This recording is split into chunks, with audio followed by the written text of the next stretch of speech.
Del Evangelio según San Lucas. En aquella ocasión, con el júbilo del Espíritu Santo, dijo: Te alabo, Padre, Señor de cielo y tierra, porque ocultando estas cosas a los sabios y entendidos, se la diste a conocer a la gente sencilla. Sí, Padre, esa ha sido tu elección. Todo me lo ha encomendado mi Padre. Nadie conoce quién es el Hijo sino el Padre, y quién es el Padre sino el Hijo, y aquel a quien el Hijo decide revelárselo. Volviéndose aparte a los discípulos, les dijo: Dichosos los ojos que ven lo que ustedes ven. Les digo que muchos profetas y reyes quisieron ver lo que ustedes ven y no lo vieron, escuchar lo que ustedes escuchan y no lo escucharon. Palabra del Señor, gloria a ti, Señor.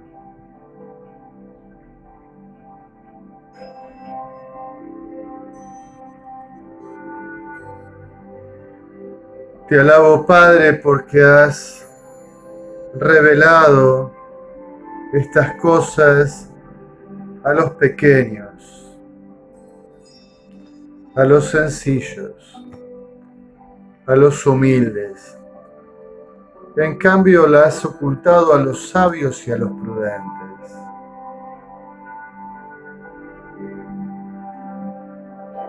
Habría, en primer lugar, que entender qué significa esta expresión de Jesús, porque ser sabio y ser prudente no es nada malo, todo lo contrario, es un ideal al cual aspirar, la sabiduría, la prudencia. Pero aquí en realidad está contrapuesta la sabiduría y prudencia de este mundo. Una sabiduría y prudencia que no se apoya en la revelación de Dios y en la relación con Él, sino separado de Dios, la vanagloria del hombre, el espejismo de omnipotencia, el apoyarse sobre sí mismo.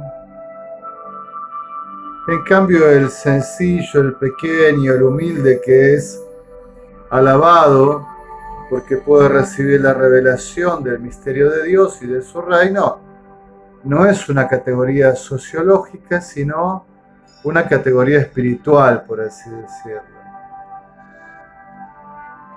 ¿Quiénes son estos pequeños, humildes, sencillos? Primero, lo contrario del Adán caído, que se repliega sobre sí mismo y soberbio quiere fundar su vida sin Dios y osa comer del árbol prohibido de la ciencia del bien y del mal.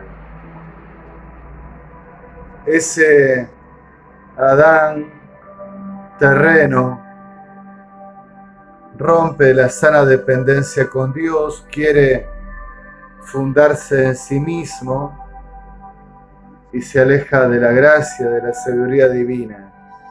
Es pretencioso, vanidoso. El humilde entonces está en la analogía, por así decirlo, del Adán celeste de Jesucristo, quien se despoja de su divinidad y se encarna haciéndose un siervo, uno de tantos, unido en toda la naturaleza humana menos en el pecado, que puede nacer pobre en el pesebre y quedar desnudo en la cruz, y permanece frágil y oculto en la Eucaristía. El humilde entonces es aquel que sabe ponerse bajo el amparo de Dios, del Altísimo, que descubre que necesita de Él, que debe caminar en su mano, que no se repliega sobre sí mismo ni rompe esa relación, sino que se funda en Dios. Dios es el amén, la piedra, la roca, el cimiento en el cual funda su vida, en su palabra santa, en la voluntad de este Padre que lo ama y que lo ha elegido y que lo ha llamado a la alianza y a ser hijo en el Hijo. También el humilde y el pequeño es aquel que ha experimentado la desproporción del Dios 3 veces santo y nuestra condición provisoria, transitoria, propia de la historia que necesita ser rescatada a la eternidad. Aquel que, caminando en lo fáctico, experimenta al trascendente, al totalmente otro que lo invita a su gloria. Pero también el que siendo convocado por el Santo, Santo, Santo, experimenta su carne de pecado, por así decirlo, su fragilidad, su debilidad. Y humilde se postra y se dispone a ser purificado y a recibir del Santo el don de la santificación de la vida. Y entonces será sabio y justo y prudente, según Dios.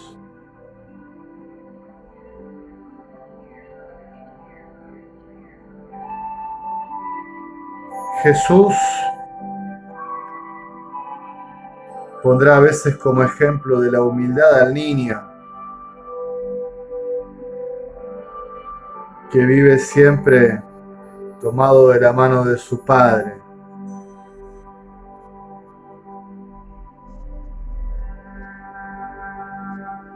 Yo hoy quisiera pedirle al Señor nunca perder de vista esta humildad, esta pequeñez necesaria para ser discípulo y para poder permanecer bajo el influjo del Evangelio de la gracia.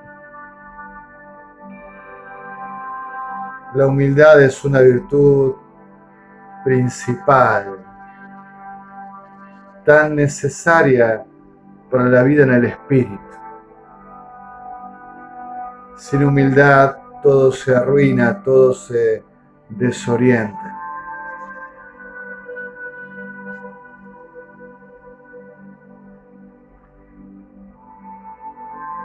Pido esta humildad para mí, la pido para ustedes, para todas las comunidades, para toda la iglesia. Y cuanto alguien esté más encumbrado en la vida de la iglesia, más humildad debe buscar. Quien quiera ser el primero, que se haga el último y el servidor de todos, que nos enseñaba el Señor.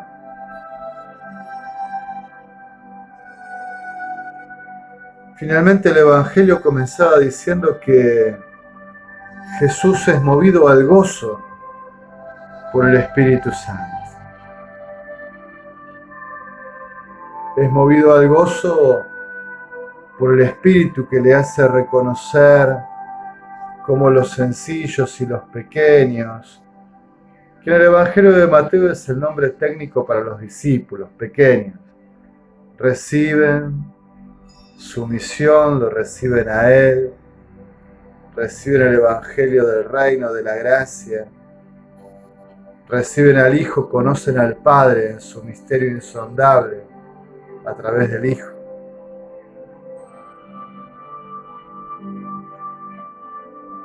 Yo quisiera pedirle a Dios que no me falte esta alegría en el Espíritu Santo,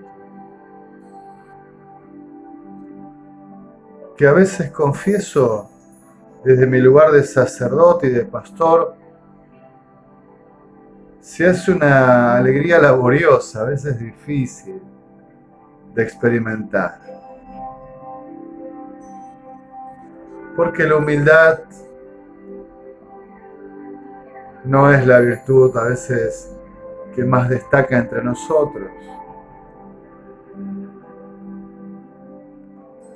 Porque no pocas veces uno se siente adolorido y entristecido porque el Evangelio es rechazado, porque el Señor Jesús es tratado con indiferencia, porque los corazones de los hombres de nuestro tiempo, varones y mujeres, están tan cerrados a veces a la gracia. Pero claro que nos faltan los corazones abiertos, humildes, pequeños, que se entregan. Bueno, supongo que cada pastor, según su propio talante, su propio carisma, lo irá descubriendo de diversos modos.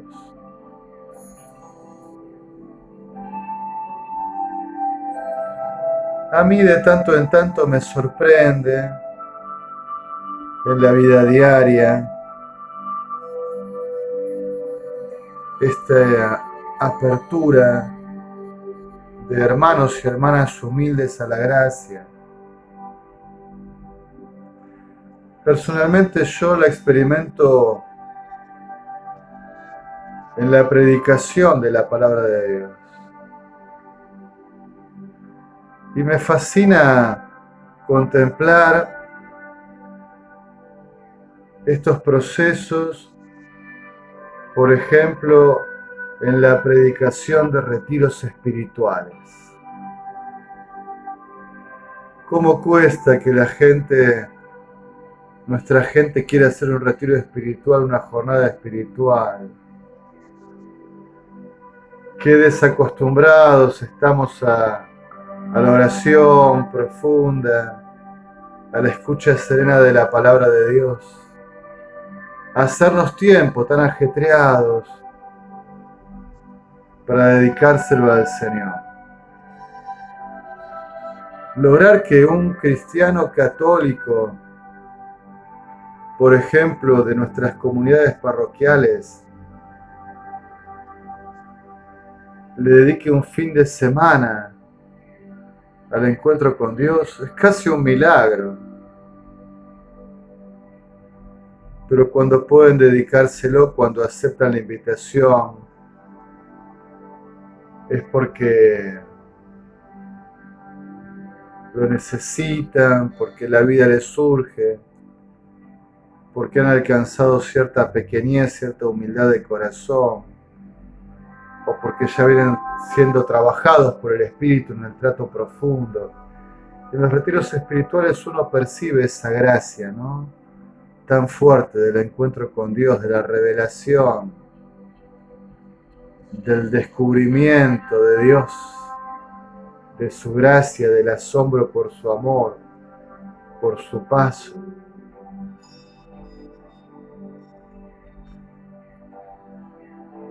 Cuánto bien le hace a mi alma de sacerdote y de pastor cuando algún hermano o hermana del pueblo de Dios se bien dispone a encuentros más profundos, cuando no se queda en el activismo pastoral o a veces en superficialidades de las cuales está bastante sobrecargada la vida eclesial, lamentablemente, ¿no? Cuando encuentro un corazón que quiere buscar hondura en el espíritu, qué alegría. Qué sanador es para mí como sacerdote y como pastor. Le pido al Padre que no me falte alegrarme en el espíritu por los hermanos y hermanas que le quieran buscar con sincero y humilde corazón. En alabanza y gloria de la Santísima Trinidad.